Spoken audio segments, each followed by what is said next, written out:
Nous sommes des gens, on dirait que l'invité est avec nous, Crispin Kabassele-Chimanga. Bonjour. Bonjour, Président Fabien. Crispin Kabassele-Chimanga. Je n'ai pas massacré votre nom. Président national de l'UDS. UDS. L'Union des démocrates socialistes. Très bien, nous parlons de... Et pionnier de l'UDPS, hein, j'aime consolider Ah, ça. vous êtes parmi ceux qui avaient commencé, qui sont partis, Voilà, qui avaient rejoint la lutte armée. tout à fait. Voilà. Avec quand même un passé lourd Il faut l'assumer. au RCD. Il faut l'assumer. Ah, c'est bien. C'est vraiment un courage politique exceptionnel. Il va de soi. Crispin Kabassele-Chimanga, la diplomatie, faut-il encore compter sur elle à travers toutes ces organisations régionales et sous-régionales pour chasser les Rwandais de Bunagana et créer un climat de sérénité et de sécurité dans l'est du pays? Et pourquoi vous avez sauté les Ougandais? Et les Ougandais? Parce que Bunagana est adossé à l'Ouganda et non pas au Rwanda. Et comment les Rwandais doivent-ils, ou le M23 qui est soutenu par le Rwanda ou qui sert de couverture, doit passer par, est obligé de passer par l'Ouganda pour conquérir Bunagana. Donc il faut citer les deux pays. Alors, Rwanda, Ouganda, on connaît ce qui se passe derrière ces deux pays sont les multinationales anglo-saxonnes. Ce sont des grandes puissances qui déstabilisent le Congo. C'est connu de tous, maintenant même des bébés. Comment chercher des voies, des solutions par voie diplomatique quand on sait que ceux qui pillent, les capitalistes, sont insensibles au discours des salons? Mais il faut remonter à l'avènement de l'AFDEL. Et ça, c'est le passé récent. L'AFDEL a été prise en charge totalement par les multinationales américaines et anglaises qui ont dû débourser par le biais de la CIA 300 millions de dollars pour faire partir le président Mobutu. Donc, l'avènement de l'AFDEL avait pour soubassement de pouvoir servir d'agent des multinationales anglo-saxonnes pour piller notre pays. Et les richesses que nous avons, vous le savez bien, ces richesses intéressent au plus haut niveau les entreprises américaines, les entreprises anglaises, les entreprises australiennes. Pourquoi? Parce que les autres, la France n'a pas une expérience dans l'industrie minière. Oui. Hein? C'est connu de tout le monde. Donc, et cela aussi dans la compétition qui existe maintenant entre les anglo-saxons et la Chine, on verra plus tard la Russie. Il fallait que le Congo soit sous la botte ou continue à être sous la botte. Parce que le coup d'État ou l'assassinat tout d'abord de Lumumba, ça a été pensé par les Américains, exécuté par les Belges et les relais des Belges dans notre pays. Ensuite, le coup d'État qui a été mené par Mobutu, le coup d'État de Mobutu, c'était pour permettre les Américains, pour même permettre plutôt aux Américains, aux Anglo-Saxons, avec la complicité de la Belgique et de la France, de continuer la même mise sur notre pays. Et voilà que quand on a constaté que Mobutu ne servait absolument à rien, on a fait venir l'AFDEL, on a constitué l'AFDEL. Maintenant, comme le dit le général autrichien Clausewitz, soit c'est la guerre, soit c'est la politique. Pourquoi il le dit? Parce que la guerre, elle est connue de tout le monde, c'est pour atteindre des buts politiques. Et quand on fait la diplomatie, c'est pour atténuer les effets de la guerre. C'est aussi une autre voie pour atteindre les mêmes objectifs. Quel est l'objectif le plus important pour les Congolais? C'est la paix. Et que quand le président de la République, Félix Antoine Tshisekedi Tshilombo, insiste sur la voie diplomatique parce qu'il se rend compte que depuis qu'on a demandé plutôt que la voie militaire, elle est bonne, mais la voie militaire ne va pas tout résoudre, étant donné qu'il y a des appuis importants derrière le Rwanda et l'Ouganda. Ce sont les mêmes multinationales qui sont aidées par le Rwanda, plutôt qui utilisent le Rwanda, qui utilisent l'Ouganda pour nous faire la guerre. Donc, autant déployer des stratégies diplomatiques afin d'obtenir la paix. Mais la diplomatie a montré toutes ses limites. Vous avez vu que le président Tshisekedi est de bonne foi. Qu'est-ce qu'il n'a pas fait envers le Rwanda, envers l'Ouganda? Nous sommes des voisins condamnés de vivre ensemble. Faisons les affaires. Mais voilà, ils ont pensé que lui, il ne comprenait pas, mais il a tout compris. Ou il comprenait déjà la chose. Mais quand on regarde derrière ces deux, vous l'avez dit, ce sont ceux qui veulent non pas passer par la grande porte, mais exploiter par des voies que vous connaissez, les massacres, les pillages et autres. Alors, qui va les convaincre parce qu'ils sont invisibles? Les mesures cosmétiques ont été prises à Washington par les trésors américains contre un raffineur belge à Kampala, établi à Kampala et à Kigali. Et une dizaine de sociétés qui sont dans la contrebande de l'or. Ces mesures n'ont rien donné.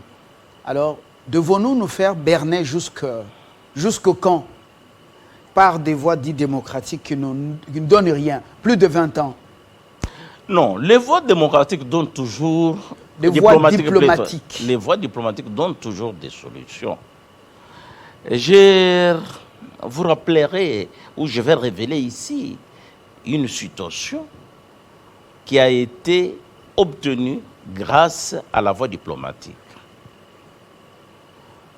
Quand l'ORCD a été obligé de venir à Kinshasa en 2002, mais c'était au moment où les Américains, où le président George Bush tenait coûte que coûte à faire la guerre du Golfe pour la deuxième fois. Et que le président Chirac, paix à son âme, avait demandé aux Américains la contrepartie. La contrepartie, c'était de mettre la pression sur le Rwanda, de demander au Rwanda d'accepter la fin de la guerre du RCD. Voilà pourquoi les Américains avaient, contre le soutien de la France, avaient imposé au Rwanda la fin de la guerre. D'où l'arrivée du RCD ici, d'où le rétablissement de l'autorité de l'État dans les zones contrôlées par les rébellions du MLC, du RCD, ainsi de suite. Donc, la diplomatie paye aussi. Vous avez bien dit que les anglo-saxons bernent la RDC, c'est vrai. Pour le moment, il faut que les Américains eux-mêmes acceptent cette solution qui est la paix en RDC en imposant la solution au Rwanda et en Angola, et plutôt et à l'Ouganda. Regardez bien ce qui se passe. Président Donald Trump était là, républicain, qui n'était pas mêlé à toute cette mafia-là. On n'avait pas entendu parler du M23. voilà que les démocrates arrivent, qui aiment la mafia, qui aiment un peu des coups fourrés. On ressuscite le M23 et d'autres mouvements. Donc, moi, je crois que la diplomatie, la voie diplomatique doit être essayée. Mais dans l'entretemps, comme on dit, qui veut la paix prépare la guerre. Normalement, nous devons préparer aussi notre armée. Et malheureusement, nous constatons que nous sommes aussi bernés. On a amené une force internationale qui ne sert absolument à rien, qui s'appelle la MONUSCO. Et cette MONUSCO qui est au cœur de l'actualité aujourd'hui, parce que le peuple congolais veut se prendre en charge, le peuple congolais n'en veut pas. Et quand on voit le mandat de la MONUSCO, ex-MONUC, on se dit, ah, il faut protéger les civils. Mais quels civils protège-t-on? Parce que chaque jour ici, on tue les Congolais. À Bunia, à Beni, et dans le Rutshuru, et ailleurs, même au sud, Kivu. Donc, il faudrait qu'on laisse les Congolais se prendre en charge, qu'on monte et que nous montions une armée. Mais parce qu'on nous dit que nous sommes notre armée, c'est la 9e en Afrique. Mais pourquoi on ne peut pas faire confiance à notre armée de pouvoir sécuriser notre territoire? On nous a aussi handicapés, l'embargo sur les armes. Et vous voyez comment les gens sont un peu hypocrites. On nous dit non, on ne peut pas lever l'embargo parce que les armes circulent en République démocratique du Congo. Est-ce que les armes ne circulent pas au Sud-Soudan? Est-ce que les armes ne circulent pas au Rwanda? Et est-ce que les armes ne circulent pas en Ouganda? Là, la circulation non officielle des armes est autorisée, acceptée. Le Conseil de sécurité de l'ONU accepte. Mais au Congo, on nous dit non. Mais quand vous prenez même la surface, qui est souvent l'objet de l'insécurité, où il y a des guerres qui ne disent pas leur nom, c'est l'Est, mais ça représente 1/10 de la République, de la superficie de la République démocratique du Congo.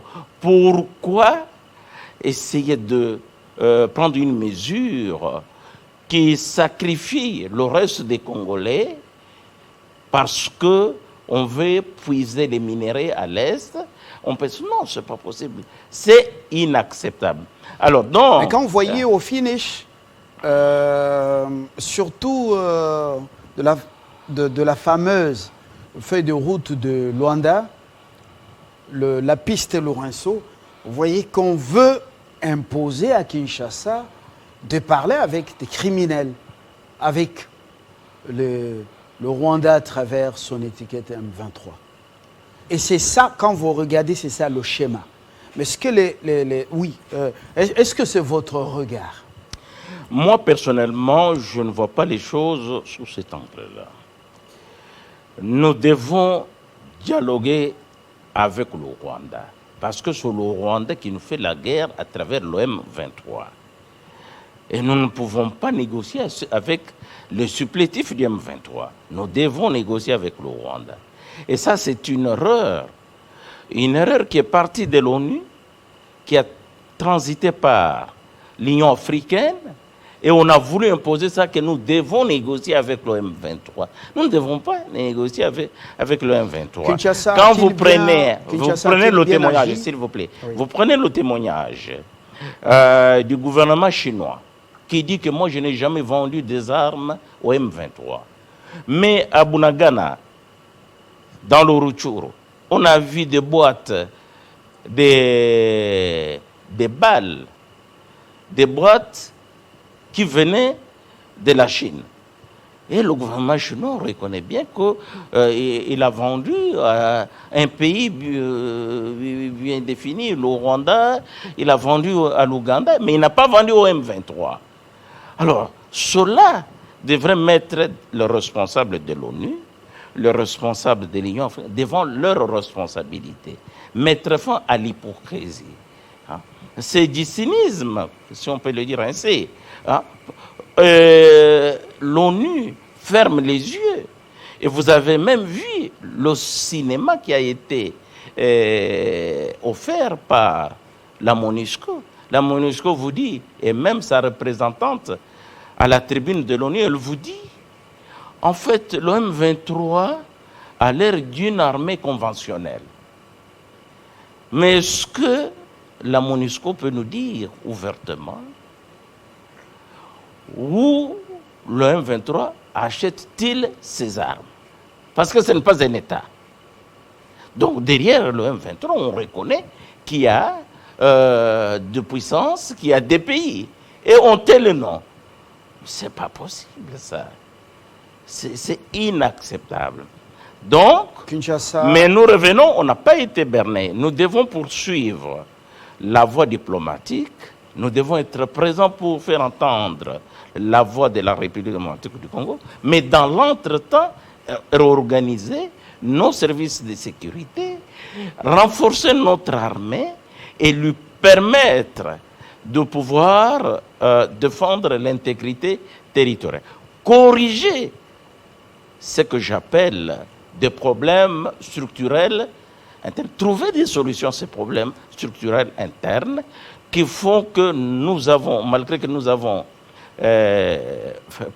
une grande armée, nous avons des grands officiers, mais parfois des petits problèmes font en sorte que nous ne puissions pas être très performants. Il faut renforcer ça. Le Kinshasa, à travers ses négociateurs à Luanda, on peut dire sa délégation à Luanda, conditionne toute reprise économique avec le Rwanda par d'abord la libération totale des Bunagana et le retour définitif, le retour de tous les déplacés, une bonne position, une bonne prise de position.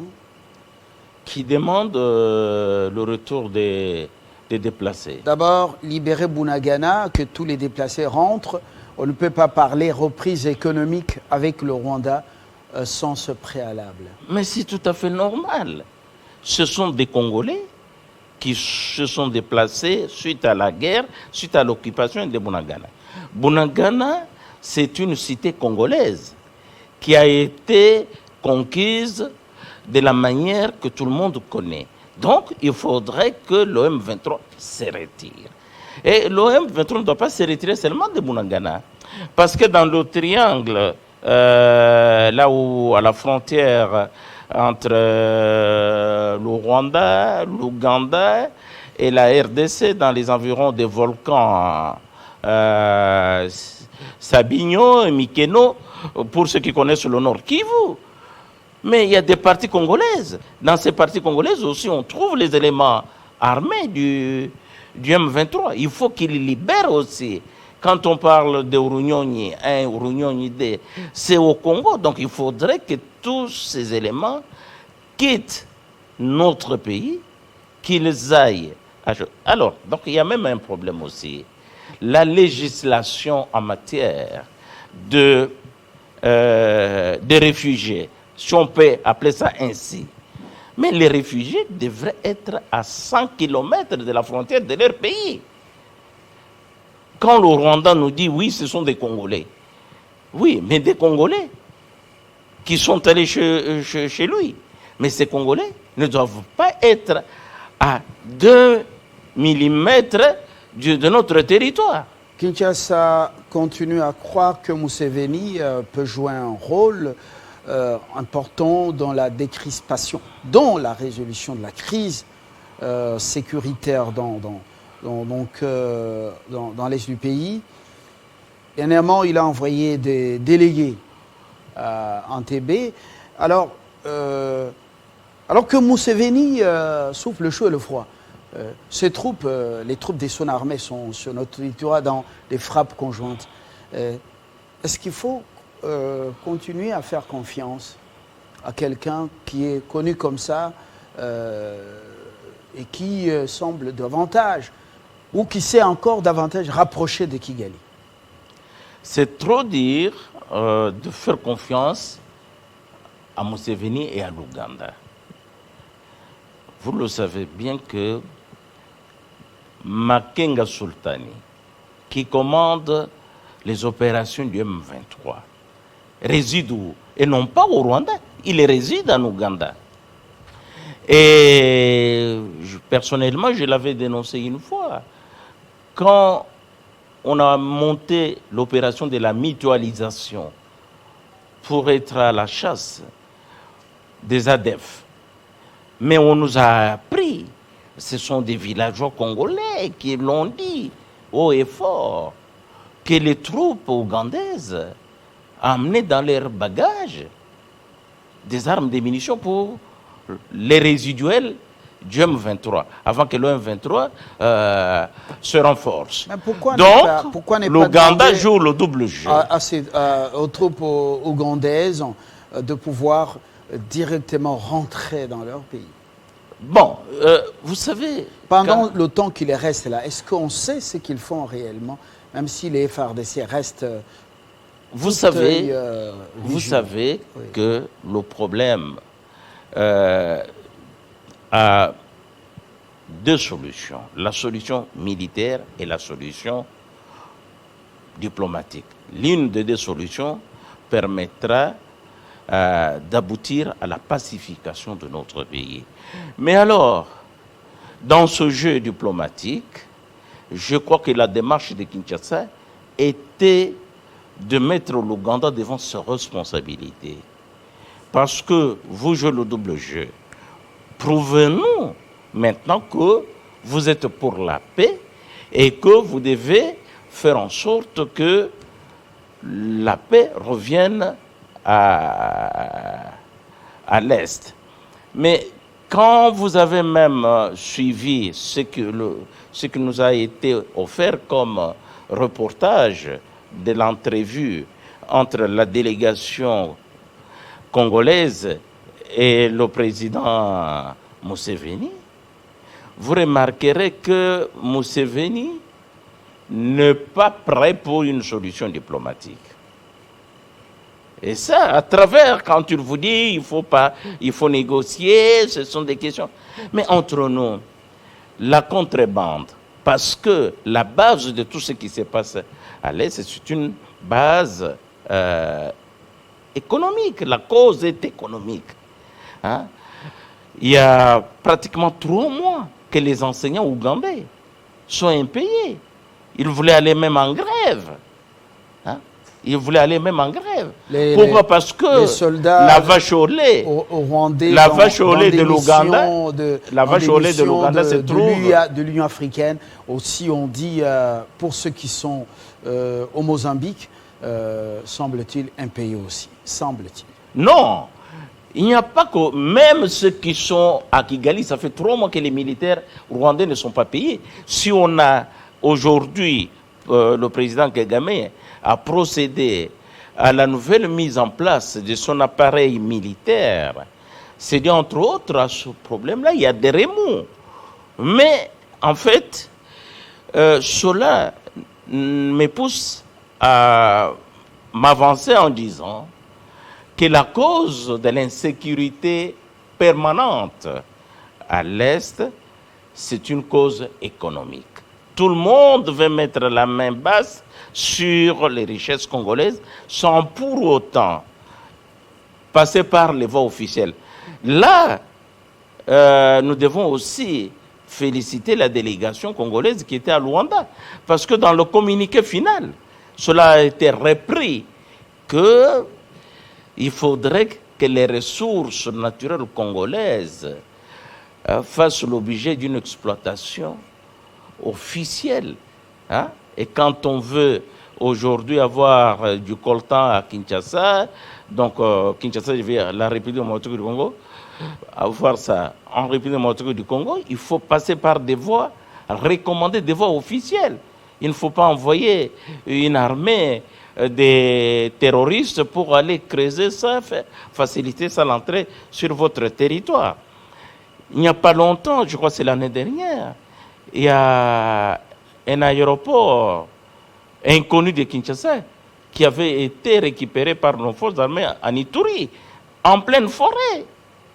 Donc, tout cela nous ramène à la cause économique. Parce que ces produits, ces richesses permettent à ces pays de s'enrichir. Et derrière ces pays, il y a des multinationales qui ont des usines, qui ont de raffineries à gauche, à droite, voilà, qui veulent avoir ça à un vil prix. Quand vous demandez des sanctions contre ces multinationales, leur pays hésite. Hein? Leur pays hésite. Il y a un spécialiste allemand qui avait dit que le jour où l'Afrique se prendra en charge, il y aura des conséquences en Europe. Oui, il avait raison. Parce que si aujourd'hui nous installons, comme nous le faisons là maintenant, hein, une usine de raffinage du cuivre, du cobalt, ainsi de suite, comme on est en train de le faire, même des usines de fabrication des batteries, des câbles, comme nous le faisons là. Sachez bien qu'il y a des usines qui se ferment en Europe. Justement. Et c'est le chômage qui monte.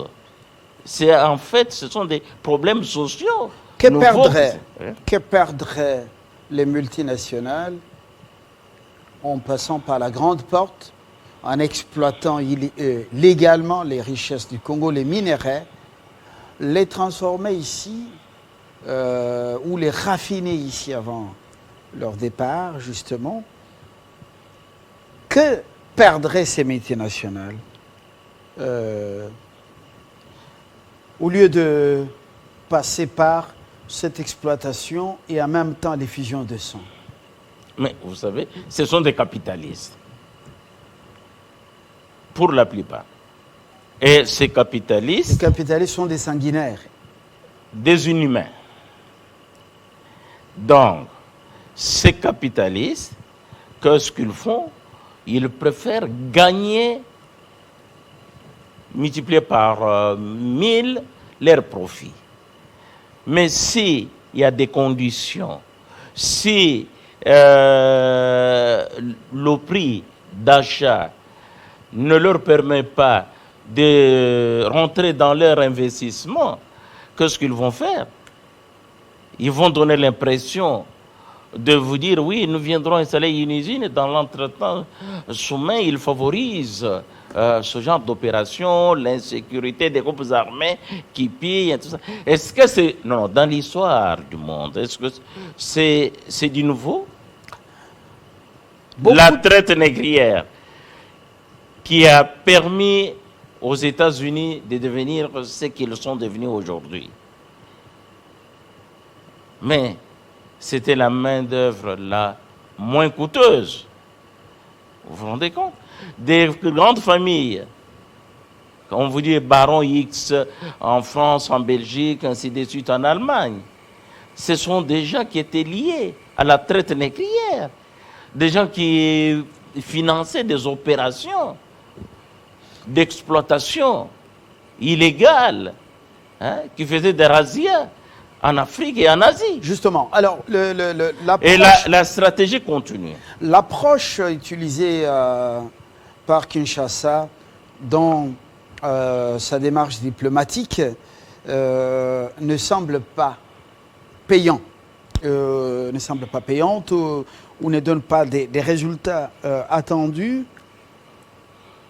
Les officiels américains, européens ont aussi pris la parole, comme le sénateur de New Jersey, qui est à la tête de la commission des relations extérieures ou étrangères au Sénat américain.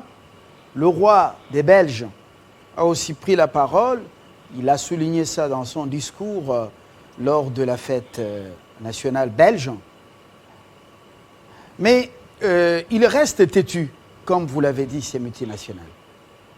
Est-ce que maintenant, le gouvernement et les Congolais à l'étranger peuvent commencer à s'adresser au peuple américain, européen, en face, pour dire « on tue chez nous, on massacre, regardez ».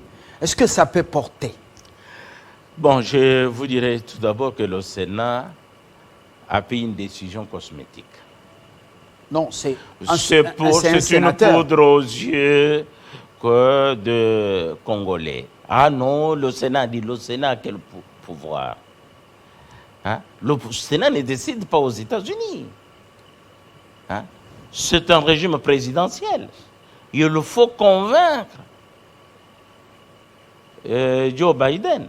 Mais Joe Biden lui-même... Mais vous avez dit que les démocrates sont des affairistes, oui, je l'ai et dit, qui aiment que le sang coule en Afrique, surtout dans l'est du Congo. Oui, mais j'ajoute encore... Trump était là, mais on n'a pas vu tout ça de manière répétitive. Mais depuis que les affairistes démocrates sont aux affaires, regardez, la guerre a repris. Mais le lobby militaro-industriel américain pèse sur la politique extérieure des États-Unis.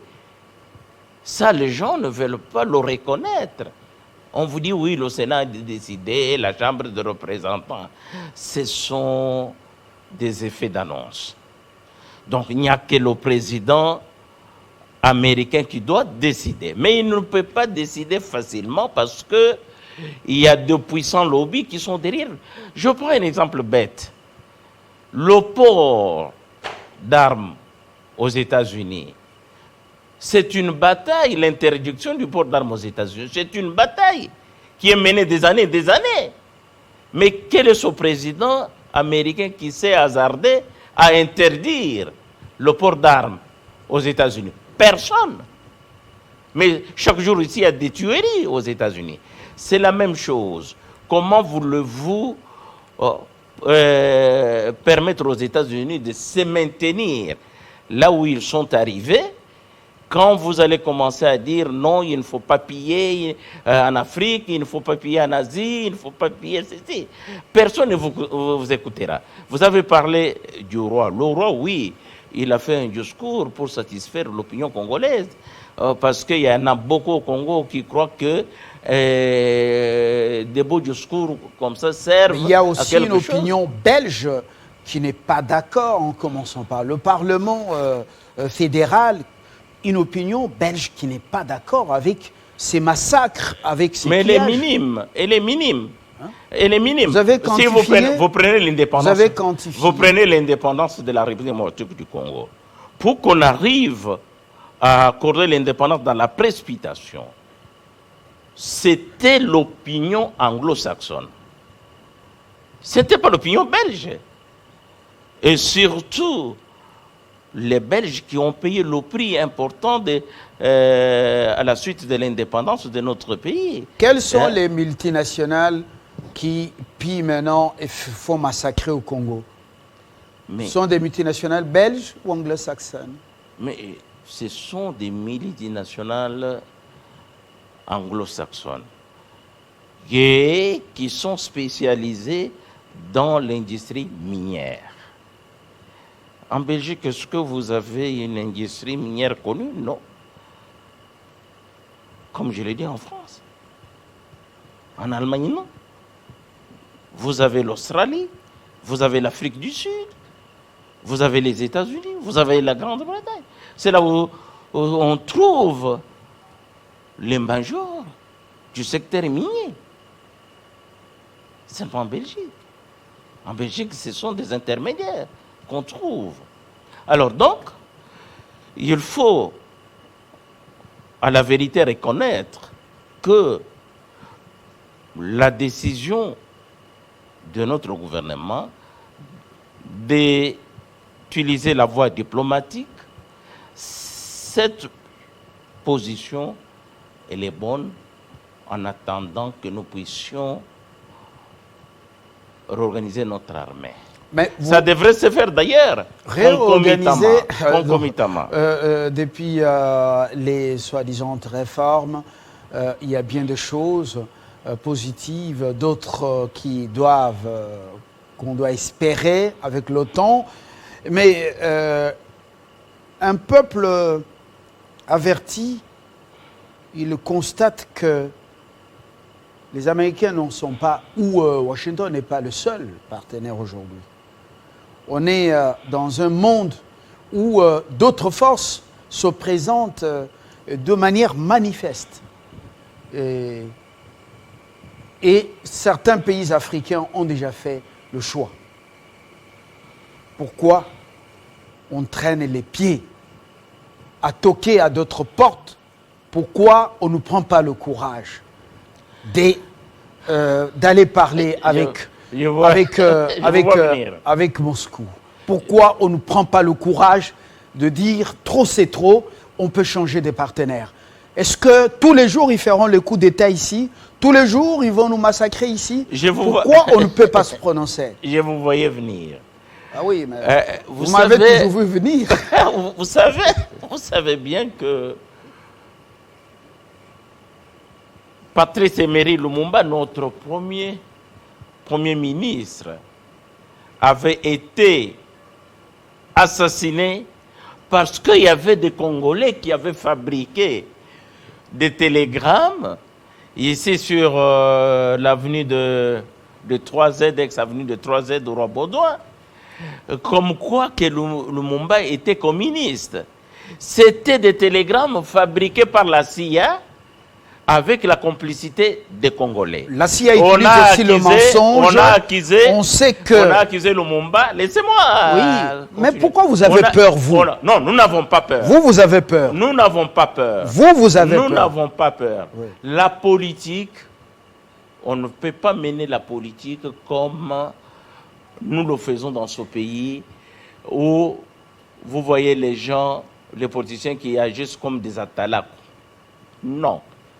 C'est une matière sensible. Il y a deux fois des décisions qui peuvent ou qui doivent être prises sans qu'on fasse la publicité autour de ça. Ça, c'est une chose. Mais vous voulez nous informer qu'il y a des tractations loin des tapages médiatiques? Non. J'ai dit, moi, je ne suis pas au courant. Mais ce que je peux vous signaler, c'est que nous sommes un pays indépendant. Quand notre sécurité... Indépendant des noms ou dans la praxis? Mais parce que nous avons été trahis depuis 1960. Quand vous voyez des politiciens congolais aller dans les ambassades, demander des postes, quand vous voyez, disons, l'élite catholique, ou comment vous appelez un peu la direction de la 5O, parcourir le monde occidental pour demander des appuis en contrepartie. Et vous avez même maintenant une campagne que je dirais nauséabonde autour du docteur Mukwege. On vous dit non, Mukwege candidat et tout ça. Parce que les Occidentaux veulent avoir ici l'air pion à manipuler.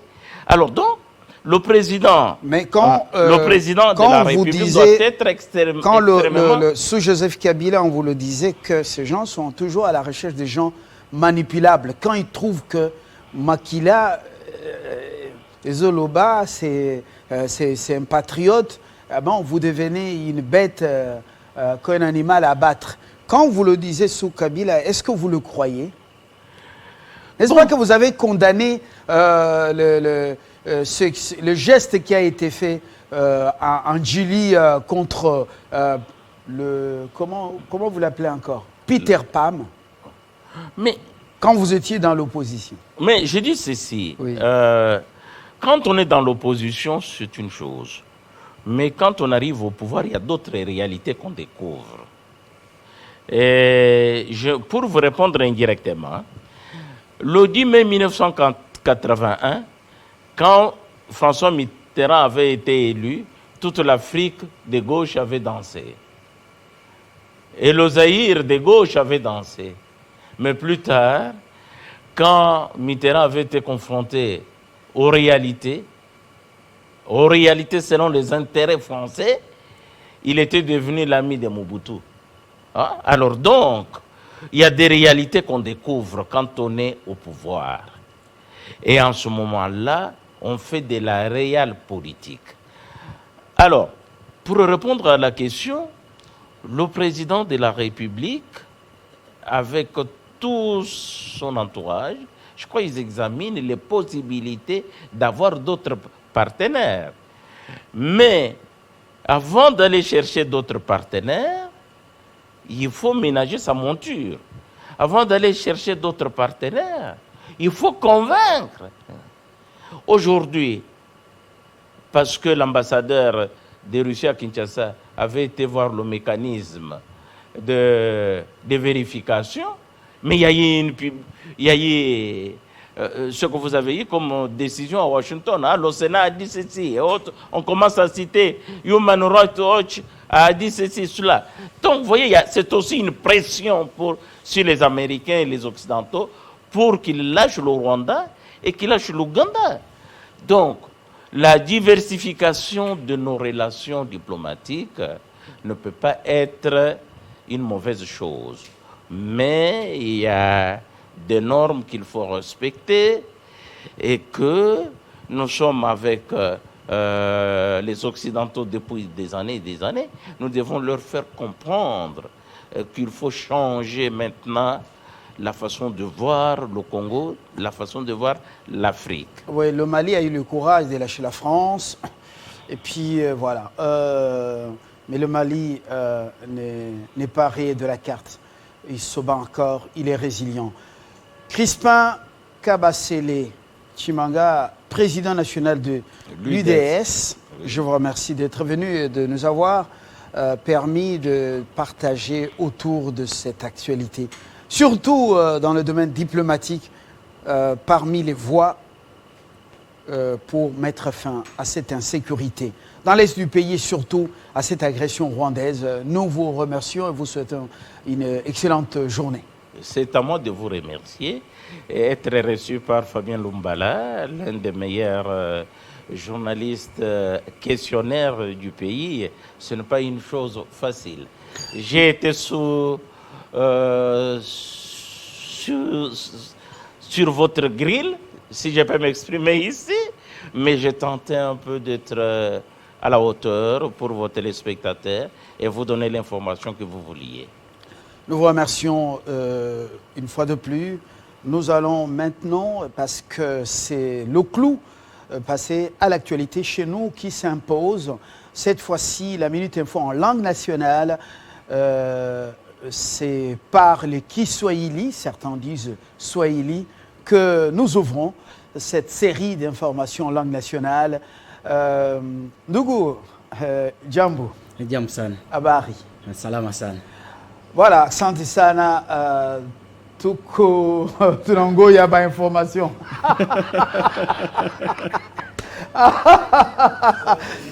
Ah, ça c'est du Lumbala. Hein?